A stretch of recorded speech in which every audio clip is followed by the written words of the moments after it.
modern times, fapping has been glorified in every piece of entertainment.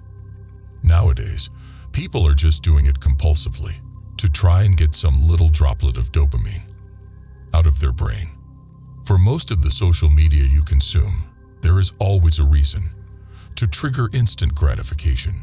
Nudity is increasingly accessible, and only strong men will survive the urges. The demand for weak men is incredible.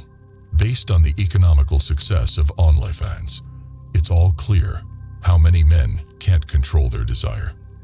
Most of us can agree that after fapping, you feel drained, worthless, tired, and demotivated. You feel the guilt. The feel-good moment melts away suddenly, and you feel disgusted. That moment, your body feels underwhelmed, and like life has no meaning. After fapping should be a wake-up call.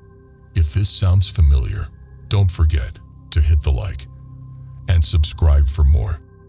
The body informs the mind, whether or not there's abundance. The brain and the body like to coordinate all the excellent stuff that testosterone does, like the desire to mate, the desire to work when there's abundance. When you're depleted, it's like a drained bank account. Your body and brain are smart. They are saying you cannot spend because you don't have any savings.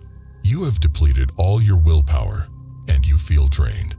Some of us have been in a position where we have even failed to be intimate with our partners due to decreased sexual sensitivity.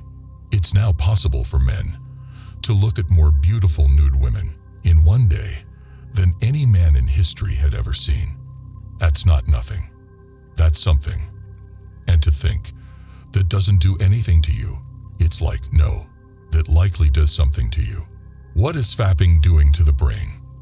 First of all, it's triggering the release of dopamine, and in the short term, testosterone, by the observation of sex, not actually engaging in human contact. Think about the young brain being significantly more plastic and willing to rewire than the adult brain. There's no question about it. It's hyperplastic. And of course, it can rewire again. But you think about somebody who engages in a lot of porn watching, and that person is getting dopamine and testosterone increases by observing sex and not actually by engaging in human contact. With repeated dopamine seeking or triggering of dopamine release, it starts getting diminished. Does that sound like a path you want to follow? I would avoid pornography.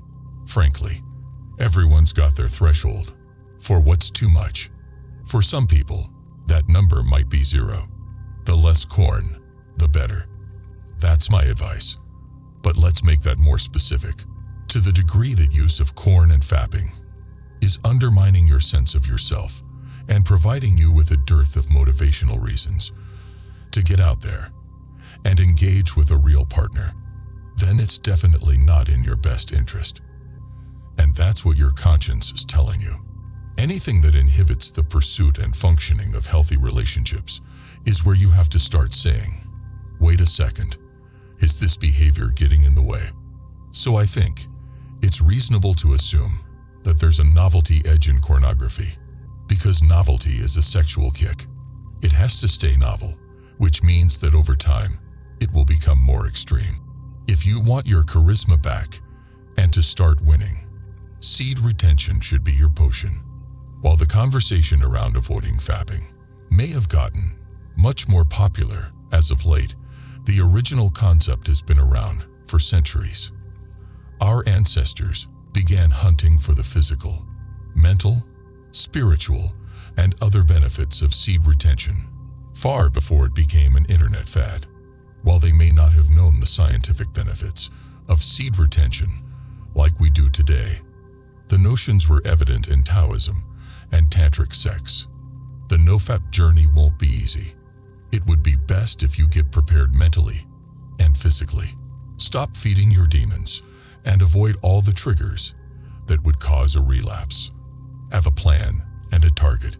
Celebrate when you reach a particular milestone. When you relapse, don't beat yourself up. set another milestone, and start again. During this journey, you will enjoy a myriad of benefits. You may notice a reduction of stress or anxiety in your daily life, along with a corresponding increase in motivation when it comes to your work, completing projects around the house, or the pursuit of other goals. Perhaps most apparent is the renewed sense of self-control you'll gain from abstinence.